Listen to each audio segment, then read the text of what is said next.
All right, let's move on. We got some videos that have been up for a little while that I haven't watched yet because I've, believe it or not, been actually playing the game a little bit.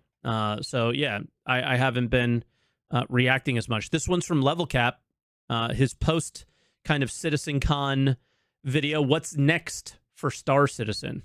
Star Citizen's massive fan event CitizenCon took place over a week ago, and only now do I feel like I'm starting to settle in with all the reveals, release dates, and subsequent drama that has ensued. As someone who has been following this project since 2012, I have over a decade's worth of excitement, disappointment, extreme feelings of certainty, and doubt, all mixed together in a long roller coaster ride of fandom. Today, I guess that makes me more of a grizzled fanboy. Harder to surprise or excite, but still eagerly awaiting new features and announcements. And one of the more talked about presentations from the entire CitizenCon show was the Squadron 42 gameplay demo. As a prologue showcase, it was somewhat criticized for its lack of, well, gameplay, with a heavy focus on cinematics. Potentially not everyone's cup of tea, but it's Okay, I saw people actually, like Burks did this, and other streamers and other people in general, like timed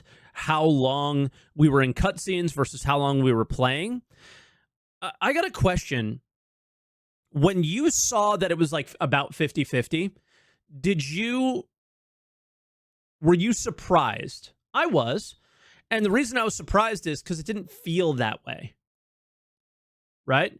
And it doesn't matter what was actually real. It matters how it felt, right? So if people are like saying, "Hey, man, I really didn't like the trailer. It felt like it was a lot of cutscenes and stuff," then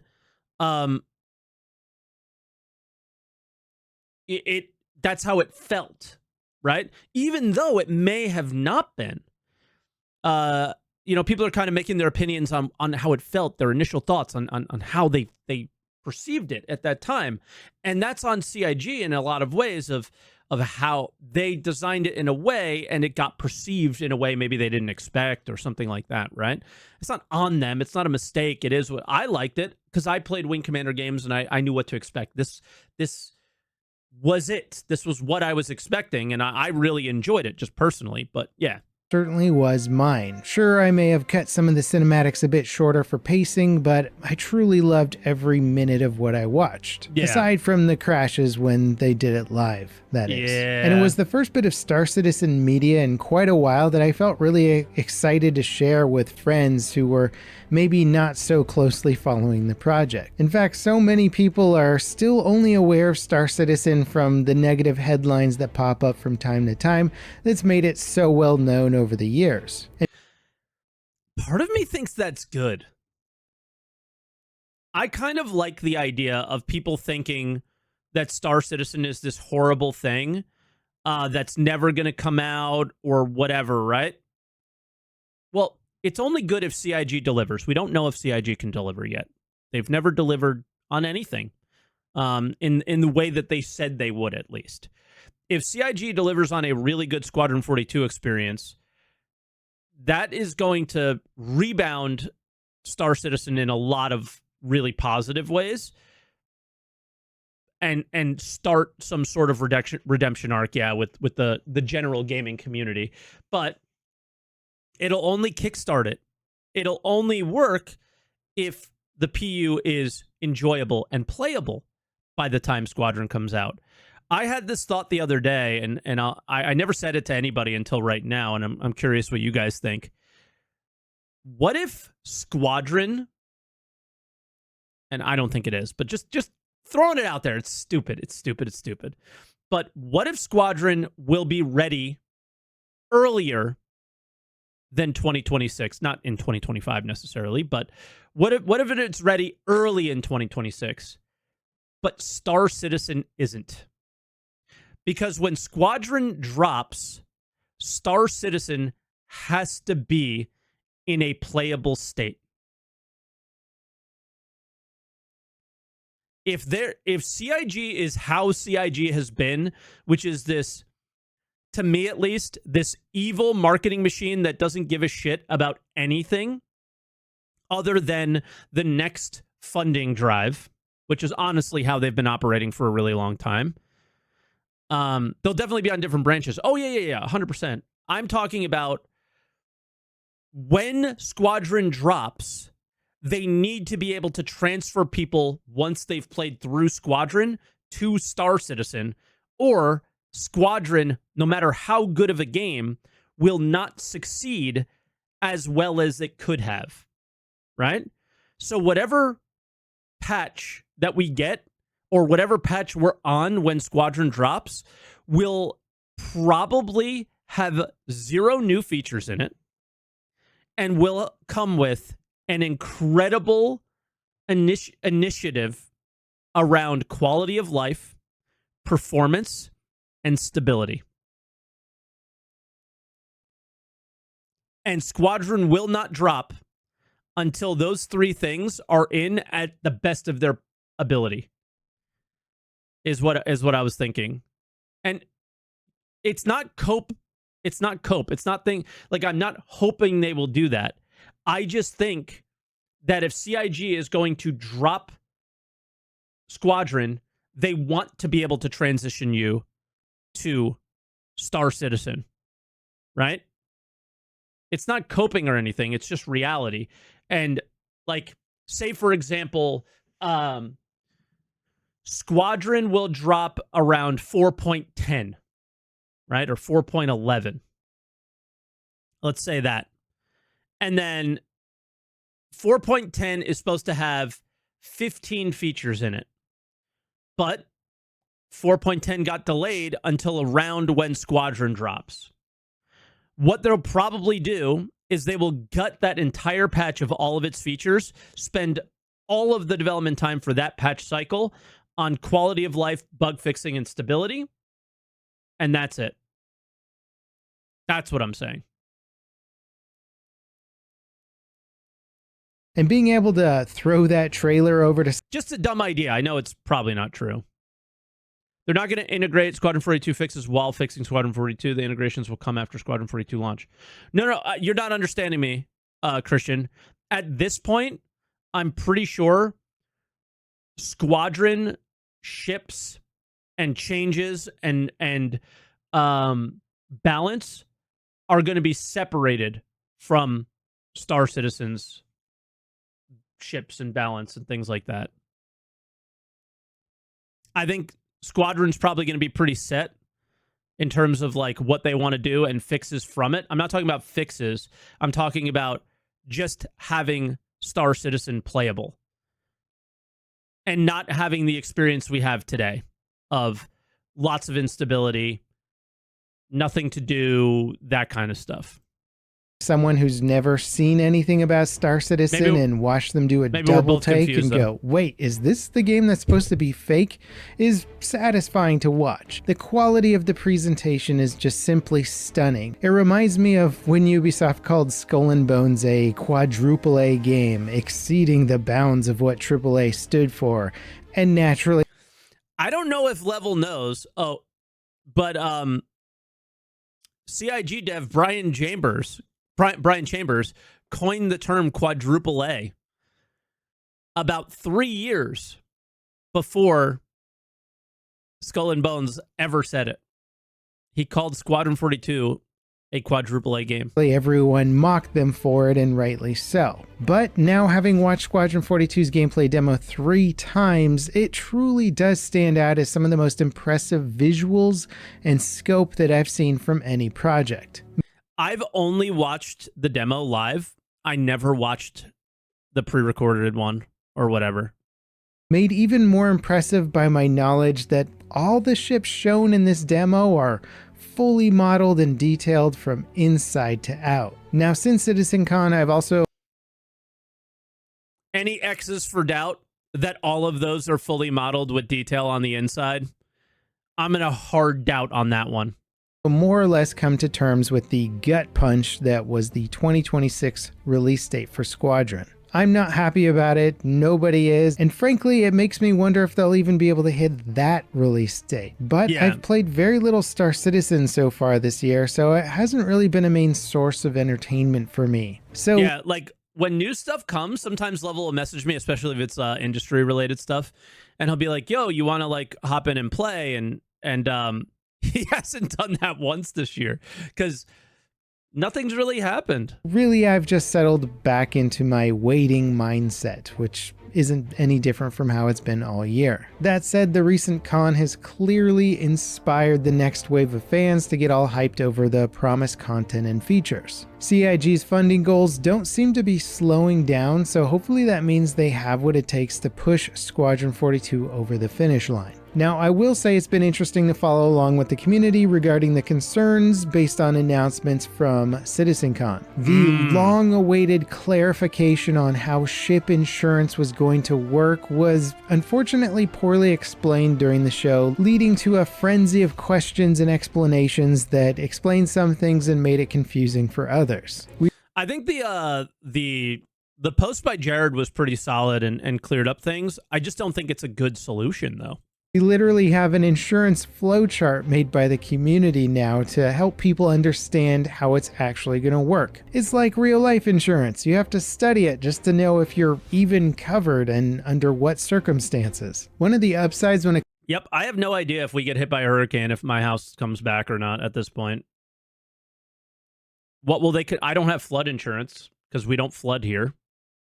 comes to the whole insurance system and how ship tiers are going to work is that it does soften some of the pay-to-win elements. Certainly not completely, but restricting people who buy ships to the lowest levels of warranties and the lowest tiers of ships really helps. Thus, if you grind and get a better version of that ship with better components and you pay for a better warranty in-game, which is the only way to get a better warranty, you have something better than what can be bought with cash. So it seems like there's going to be a big incentive to continue to... But we don't know that, because if you buy it with cash and upgrade it, then what happens? To grind and improve your ship versus just being able to pay for all the best stuff. We don't know. Get that forever. Now, another huge moment during CitizenCon is when CIG defined what the 1.0 release for Star Citizen would be.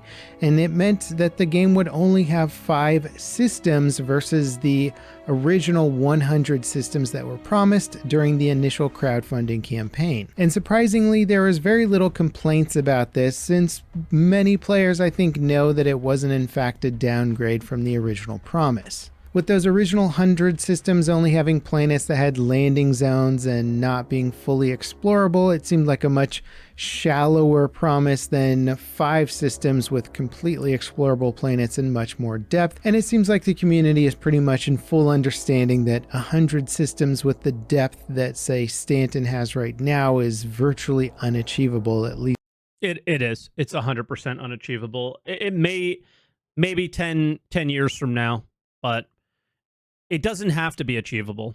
In a short period of time. Now, what did get CIG some flack were the features that got left out of this 1.0 roadmap. MPC Crew are not going to be a part of the 1.0 release. This would be the ability to hire NPCs to crew your ship and perform the crew and eat soup in your Idris member roles. And frankly, it seems like MPC Crew could be one of the biggest challenges for CIG outside of the, say, dynamic server meshing. And I personally have my doubts that they will ever be able to achieve NPC Crew in the way that we imagine it. But the reason why this feature getting delayed is a pretty big deal is that NPC Crew have been promised for a long time, and many players signed up and bought massive ships with the understanding that one day they could hire an NPC Crew to help them operate the large vessels if they wanted to fly solo or even with a small crew. And for you can't say one thing and do another.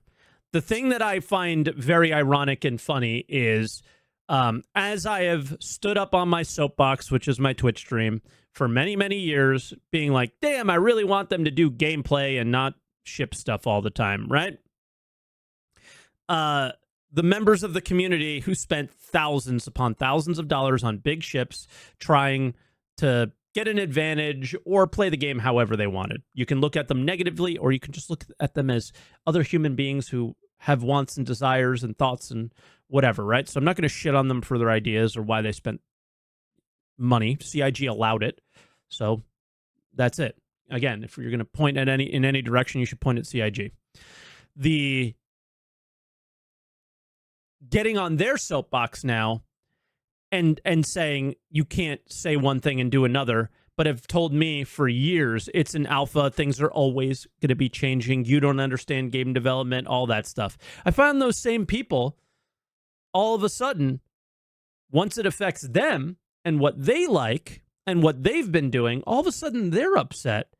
Very funny. Those players, it seems like that dream could still be a long ways off. And like I said, I have my doubts that they can ever even properly achieve this. I think they may have to come up with some hacky ways of doing this, like floating robot crew that just appear where they're needed and perform a role and then disappear, versus tens of NPCs pathfinding their way around your ship while it's also in a giant multiplayer battle. Even if... I mean, AI blades are a thing in turrets. They could technically be a thing in your ship and just consume a lot of power and fuel or something. You know, there's ways to get around this. And, you know, the negatives should be pretty negative. If they get the tech working, it seems prohibitively expensive just on the server side costs alone. That is a lot of AI throughput to add on top of the additional load. Now that all you have to do is point at a thread that was posted yesterday, or excuse me, that was posted last week from the guys who are doing the Vulkan multi-threading stuff, which is Sylvan and Ali Brown. Sylvan comes on and says, hey, multi-threading is in game dev right now, and it's looking really promising, and we'll think it'll be out for the next release. And then Ali Brown comes in and says it won't be out for the next release, but whatever. What Sylvan also said is that the main thread, which does all the physics, some of this stuff, right, is still bogged down. Hey, Anarchos, is still bogged down by all the stuff that's going on in the game. Add 50 NPCs to your Idris. No matter what performance improvements they do, it will still be bogged down.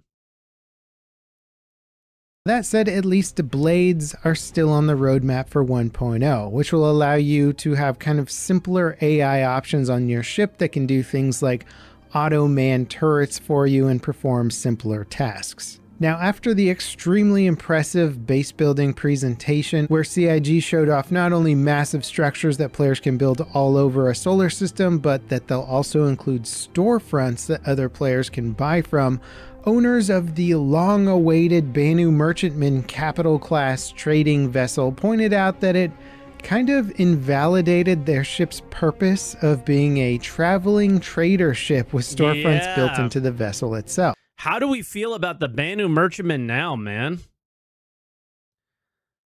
I still feel like it's okay.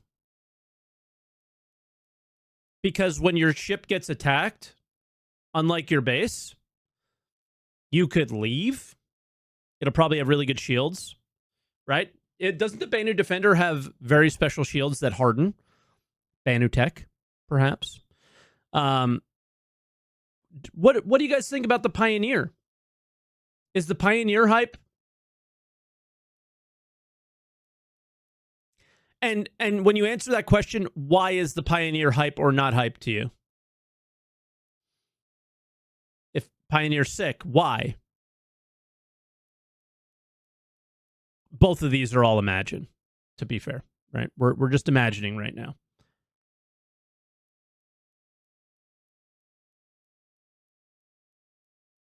All right, nobody's really saying anything. Pioneer is a mobile crafting base, right? Now, people are saying it's a base that builds stations. Cool. But it's a mobile crafting base. So if you were to have a base on a planet, you don't have to. You can literally have it on your ship. I don't know what the limitations are or whatever, right? This would be like a mobile shop. How will it work? In terms of, you know, people being able to see your stuff that you're trying to sell. So I don't think it's dead in the water yet, but it definitely feels less appealing at the moment because base building seems like it's coming before this. This may even affect other Does the Pioneer have any defenses? Good question. large concept ships like, say, the Kraken that has a storefront variant. Other members of the community were quick to point out that the original idea for the Merchantman was mostly just a heavily armored cargo transport with some fun alien stylings, and that the whole shop side of this ship was actually conceived later. Regardless, though, CIG has integrated a lot of advertised gameplay ideas to sell some pretty big ships that may get completely undermined by the plans for the base building and storefronts and other elements of the game.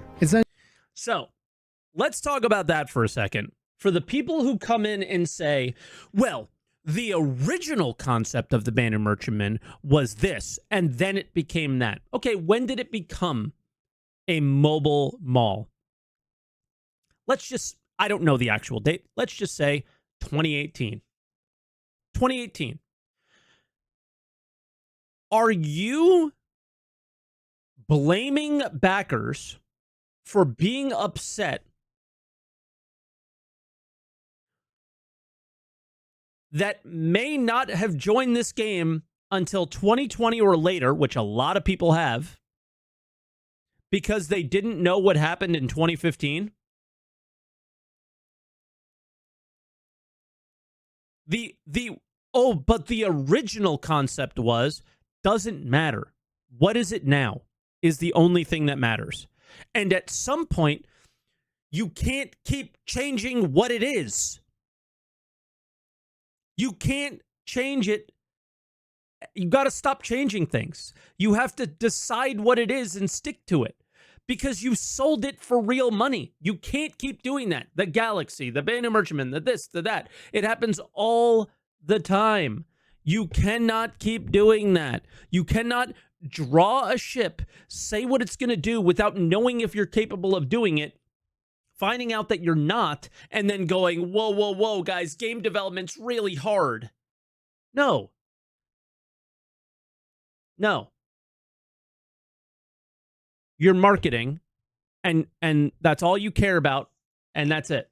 And you can't keep doing that. And you cannot get all defensive when the community calls you out on your bullshit. Unclear how CIG is going to handle these situations down the road. Apparently keeping their word is way harder than game development. And frankly, we may have to wait quite a while to see, because it seems like neither the Merchantman nor storefronts are coming to the game anytime soon. CIG then fumbled again when one of their primary shipbuilders took to the Spectrum forums to tell fans that another one of the concept ships, the RSI Galaxy, would in fact not have its base building component. And with that being the primary reason that fans bought the ship in the first place, there was, of course, outrage from many, which was later quelled by a corrected statement that base building would actually be coming to the ship, but might be in a later variant while they try and figure out how to fit drones into it. Which once again reminds us that funding a game with elaborate ship concepts before the game even has a gameplay loop for those ship concepts has led to endless drama and walking back features and trying to shoehorn things together.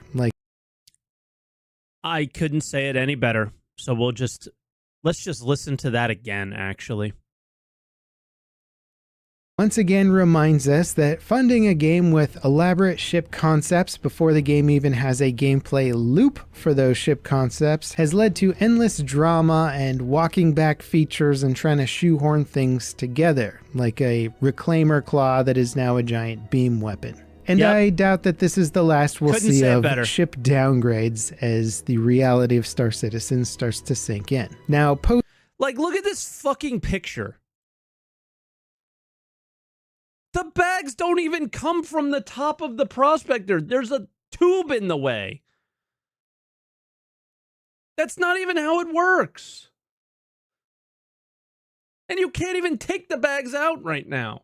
Citizen starts to sink in. Now, post CitizenCon, CIG has continued to run Evocati tests on Pyro and the new jump points connecting Pyro to the current Stanton system. Look at that frame rate he's got at a station. Once again, Pyro will be the second system added to the game once they can get this patched worked out, and clearly the goal is to get Pyro into the game as quickly as possible since it is long overdue and it is a major blocker for all future expansions and for the general scope of the game. So far, things seem quite buggy. While the jump points do work for a lot of people, they don't work for others. And oh, he's playing the original Pyro playtest, I think, in this video. They do work, and then I don't know if levels in Evo bug out, and all kinds of fun stuff happening during the tests. And I'm sure he got the invite, though. Imagine that when this patch deploys, the game's stability is going to get worse before it gets better. Yesterday, CIG released their roadmap roundup, which updated the release schedule for the 4.0 patch, aka the Pyro patch, and it more or less got gutted, with the devs removing engineering, life support, fire extinguishers. I actually tried, I went to a thesaurus for gutted, because I can't think of another word for it. I was looking for it for week in review. Gutted's the only word I can think of for how this feels. It's no features that I was really super excited for, but, well, engineering definitely was. But like fire extinguisher, solar burst, like all that stuff, not super excited for. I think solar burst was really important for the system, but charge and drain was something I was pretty happy with. And then the transit system refactor is one of the most important things, period. Extinguishers, a much needed transit system refactor to maybe save us from That's those dreaded elevators one day. Basically, 4.0 is going to be a meshed Pyro system with those other features coming hopefully soon after. Fans are naturally upset since these systems had a lot of gameplay components that we've been waiting for a long time. So in the near future, we have a buggy Pyro and server meshed environment universe to look forward to. The International Aerospace Expo is coming up, which will be a big ship sale event, and it's going to be adding some big ships to the game, which should be fun to look at just because of how much detail and artistry goes into each one of those. I will of course be following all the news and info as it drops, and anything big, you'll find a video about it over here on this channel. I'd be curious to know how you're feeling about the current state of Star Citizen right after CitizenCon, especially if you've been a longtime fan. Let me know in the comments, and if you enjoyed this video, don't forget to give me a like, subscribe. I don't feel bad, but I don't feel good.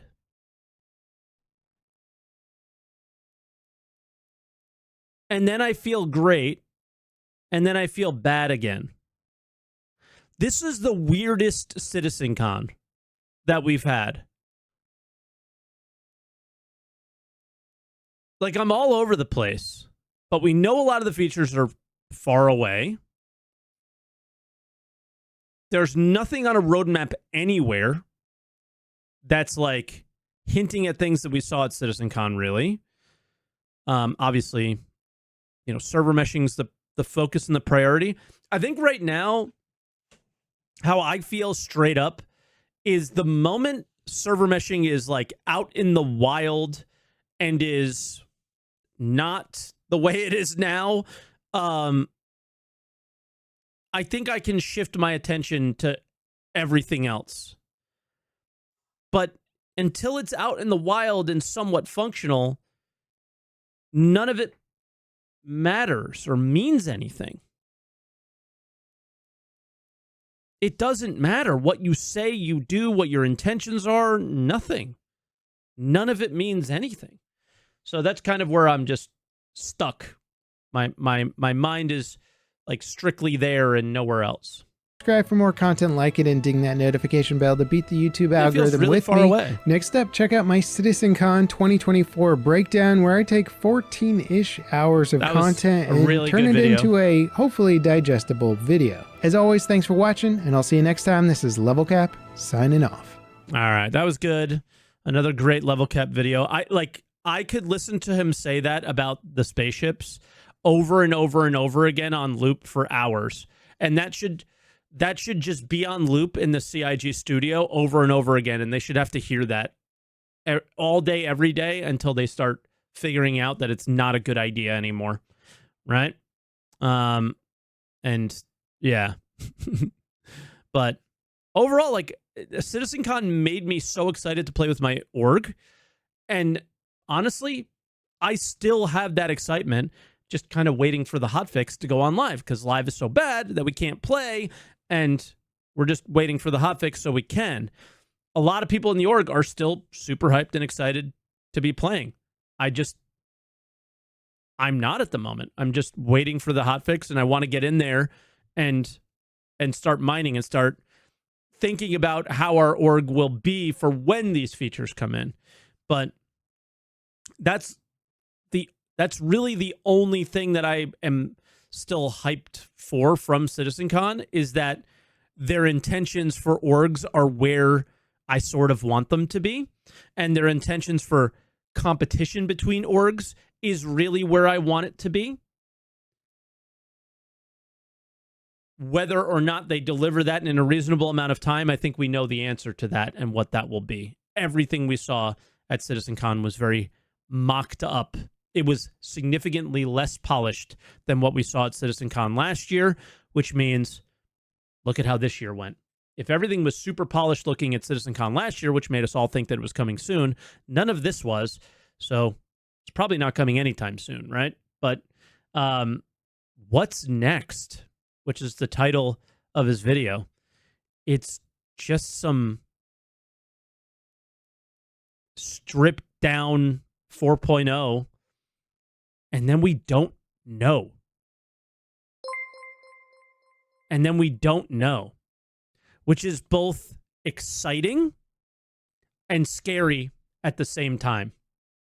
And the exciting part is it could be things like the Sandworm fight, which would be really cool. It could be things like the armor changes. It could be things like, what else was there at the demo? Instanced content. It won't be, but it could be. And then it could be a couple of quality of life things, and that's it, which is what they've been doing forever, right? It could be really good economy changes. Got to say, in 4.0, it looks like they got pretty good economy changes there. I don't know about in Stanton or not, but yeah, I think jumping through a jump point is going to be cool for a little bit, but it really is what's next after that. So we'll have to see.